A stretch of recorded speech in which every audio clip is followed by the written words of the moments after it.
cheese doesn't work when it's spotted. However, this ninja expand has not been spotted, and well, who would scout there? Dark Templar coming into the main. That observer, oh, looks like he spotted it. Pulled away all his probes. Nice reaction time. Target firing the Nexus, probably pretty much the worst possible thing he could decide to do at that point. Because now he's going to do exactly 0 damage with these Dark Templar. Not even going to gain that. Oh, never mind. Pylon. Okay, kill the Pylon. Kill the Pylon. Not supply That's pretty block. much nothing since Eon had a couple extra anyway, just sort of lying around. Now xEONx, all he has to do is attack move to the right, and he'll win. Yeah, pretty much. Eon is in an unlosable situation right now. It's like Formica went jogging for 13 days, and then took off his socks. Is what this game kind of feels like, which is fine because we don't see a whole lot of cheese in the ASC Weekly. A lot of standard play, so this is kind of fun to watch. So thank you, Formica, for making an entertaining game thus far, even though it all failed pretty hard. All I can think of after seeing the DTs and that expansion, all I've been able to think of so far this game is what the balls. Well, he still doesn't know about this expansion, so. I know, what the hell, man. Again, in bronze, scouting is one of those things that you're still trying to just like pounds and probes, you know. And it seems like in scouting is a skill you start to learn a little bit in the higher leagues. Three more DTs gonna come out here. Gonna do some choppy chops on some zealots, but there's an observer overhead, so not gonna get pretty much anything done. And pro tip: zealots are a lot cheaper than Dark Templar. Yep. Don't sacrifice your DTs for zealots. For a couple zealot kills, yeah, not a good idea. I can't believe the balls on Formica though. You know what? I'm losing. I'm gonna expand in your base. I'm gonna expand to your lower third. That's just like that's just. Oh, awesome. now he's trying to push out, but his army is significantly smaller. So this is actually just a terrible idea, and it looks like Eon isn't watching the mini map. Oh nope, looks like he finally spotted it. There it goes. Warping in a few more zealots. He does have enough sentries to cut this army in half. Doesn't. Looks like he's just going to kill it instead. Oh, there we go. There we go. More force That's fields. way too many force fields, but that'll do it. I guess that'll do it. And it looks like he's going to find this expansion pretty soon. Yeah. Oh, Formica should really have not... Okay, well, maybe he'll win from lag, but... But Formica really should not have retreated there. He should have just sacked those units because he pulled back Eon's full army back to his expansion here, and now he knows it's up. As soon as this expansion goes down, that's game, because obviously it's going to be 2 bases to 1 base, and Eon's still going to have an army advantage. All he has to do is attack and win. But for the time being, Formica is going to valiantly build nothing. Valiantly building nothing is a great transitioning into losing your whole fucking base, as Day 9 would say it. Gonna lose this third. No answer. We do have a warp prism up here by Eon. Kind of just hanging out. Could probably do something with that. 16 minutes in the game, and Formica prepares to take his natural. We have Formica has a sentry that's blocked in jail. Oh no, never mind. He can get out of there. What am I thinking? But yeah, Formica finally getting his natural. I feel like he... There's a zealot in Eon's base. The first one he made that's like stuck in between those pylons. Oh, there he is. So that guy's still there. He's like, hey guys, I'm rooting for you. This has been dubbed by Reddit as a zoo-lot because he's trapped like he's in a zoo. And I thought that was adorable. So a lot of immortals being queued up here. Don't know if I agree with that. Wow. Just build more. If Eon doesn't attack, he'll actually be behind. Like if he lets Formica get up an expansion and then mine at it for a couple minutes, Eon will actually be behind unless he expands. Okay, so he's expanding. That's good. That's good. That's the other thing he can do: expand or attack. Because if he attacks, he wins. If he expands, he wins just a little bit later. This warp prism's kind of just slowly meandering around the map the wrong way.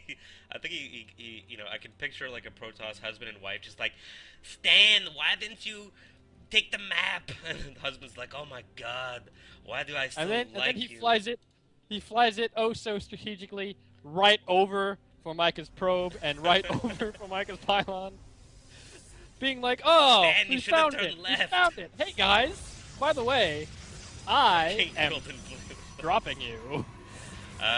Made her transfer before the,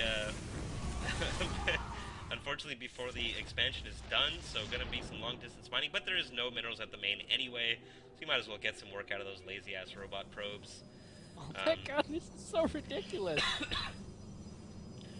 yeah, hopefully Eon will just decide to a move to victory any minute here.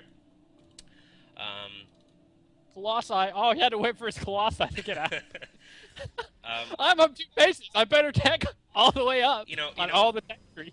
we're laughing, but in reality, um, waiting to so you feel comfortable to attack, or knowing you're ahead and just getting more ahead is really actually a really good idea. I mean, I actually have to say that in theory right now, Eon is doing exactly the right thing.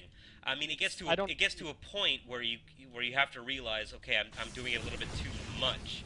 I But in mean, general, I mean, this is a good style of play. you can actually fall behind by doing this though if you do it for too much. If you do it for too long, you have to what when someone like Artosa says when you're ahead, get more ahead. He doesn't just mean sit back and turtle up for a while. I mean, he's like, do some low risk drops, do some low risk poking, just do lots of low risk Well, he's things trying to do that that with may his not warp have very prism. much of that may not have very much potential gain, but they're so low risk that it doesn't really matter. And then you just do that enough since you're ahead, you can afford to do those several times, and eventually you slowly gain your lead. And expanding is good certainly, but you have to be careful because you also have to be uh, like this double Stargate cheese is kind of not necessary. Kind of not necessarily. I was gonna mention that expanding again. He's really I don't know. I mean, maybe he's just like he knows this is a best of three, and he's like, I'm gonna crush you so unbelievably hard that you're gonna be mentally broken for the next game. Or what I actually think what it probably is that it's just a lack of game sense. Again, this is bronze and silver. He probably, and this is one thing that has always plagued me. I always feel like my opponent has like a billion things more than I do. I always just feel behind. That's something I'm getting over now. From coaching from Zeltsum, of course. A little bit of a plug there, but that's something that plagues a lot of people. So he probably doesn't know that he can just A move to victory right now. Like he literally could just A move, walk away from the computer, and win. But he probably just doesn't know that. Yeah, well, taking another base here. Um, getting supply blocked. Pretty much maxed out on food now. The food count, by the way, is 198 to 92. A couple void rays on the way. Oh, Formica also getting supply blocks. Yeah.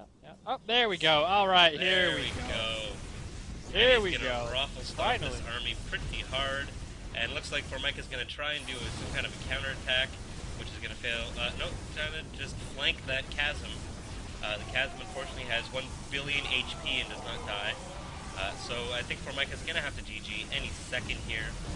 Any second at all. Honestly, Formica should have GG'd when he lost. There we go. If you do 3 cheeses and all of them get spotted and deterred, you should probably GG. Yeah, pretty Future much. reference. Pretty much. Alright, so, let me go ahead and mute my phone. If I can find my phone. So let me put up Eon. You are at 1. Congratulations, Eon. Doing quite well there. Of course, taking a little bit longer than you had to, but that's okay.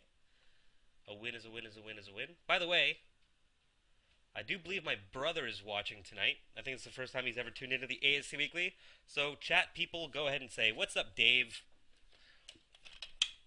What's up, Dave? Any second now. Or just keep making fun of Formica. That works too. Fine. xEONx, he's like not in the chat anymore. What the hell happened? He's like, I won too good. I'm rage quitting.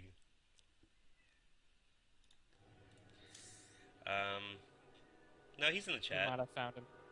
I found him. It's the stupid friggin' sorting on this stupid friggin' chat channels. Oh, he just said he is back. I think he... I don't know what happened.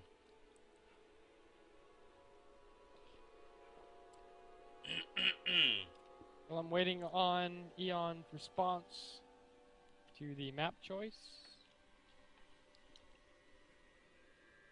Waiting on Eon's response to the map choice. Waiting on Eon's response to the map choice.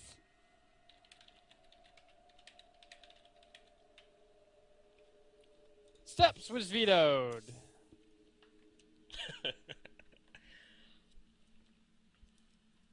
Honestly, if I were Eon right now, I'd choose the crap out of Formica in game 2. Just for shits and giggles. I would either Korean forgate him or proxy 8 gateway. Apparently the Team Liquid thread or stream listing is not up. I don't know if that automatically got turned off or something.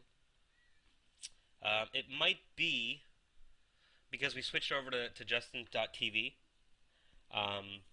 and the listing in Team Liquid is still for live stream. Yeah, it got automatically turned off because we weren't technically live. Eon, what the hell? Eon, you can't ask me what proxy 8 gateway is. Get off the stream. What the hell are you doing? Can't be on the stream between games. Who's on the stream? GTFO. You can't listen to me talk about what I think you should do because that's not fair. Vorap. Time to slam the ban. Get him the hell off this stream. Can't be on the stream during games. I don't think he was actually on the stream during the game, but... Who is Vaughn? Hello, Vaughn. But definitely you shouldn't be on the stream between games either. Like, if you're playing your match, just close the stream completely. Hello, I am Vaughn. I am the moderator for this chat. They're both ready, so we're gonna get going. Let's go ahead into game number 2. By the way, a proxy 8 gate is, for anybody who's curious, is the thing when, okay, now we're starting. Is the thing when you send out a really early, one of your first probes, do a 7 pylon, and then an 8 gateway in your opponent's base, and then you chrono boost the crap out of zealots. And then you win. And then you win. GG! And here we are in game number 2 of the round of 8. We are on Scrap Station, and we have xEONx, the pretty purple Protoss, spawning at the right position, or 2:30 o'clock position. And at the top right, left, 12 o'clock position, we have Formica, the yellow Protoss. And again, this is game number 2. So if Eon takes this, he will advance into the semifinals, the round of 4. So we'll see what's up. This was Formica's choice. Steps got vetoed. Probably because Eon was like, you're going to cannon rush me again. I don't want to go on Steps of Although 4. that's, you stop a cannon rush and you're ahead, so... Sleeper Cells, he is the official pretty purple Protoss, apparently. You're the pretty pink Protoss. So keep it in your britches there, big boy. So anyway, getting back to the game. This is a fantastic map for 4-gate. Like, this is the ideal 4-gate map because you can warp in, obviously, and completely nullify the giant ass rush distance. And also, there's a huge giant ass ramp after the giant ass rush distance that is not easily force fieldable. Thus, 4-gate equals win. It kind of, I was in the dog park earlier today, and I was standing out in the middle of the dog park, and a couple of the dogs were playing and whatever, roughhousing a little bit, and they basically took me out. They took me out from the knees, and one second I was standing there chatting with some other dog owners. The next second I was literally looking up at the sky, and it sucked. And I kind of relate to how Formica might be feeling right now, because it feels like he just got his knees taken out by a couple playing dogs, and he's looking up the sky, going, "Oh God, what just happened?" But it looks like he's gonna do Formica something with is this getting proxy pylon. cheese again. Yeah, Eon is gonna have to deal with whatever cheese. What kind of cheese is this? Is this gonna be? Well, this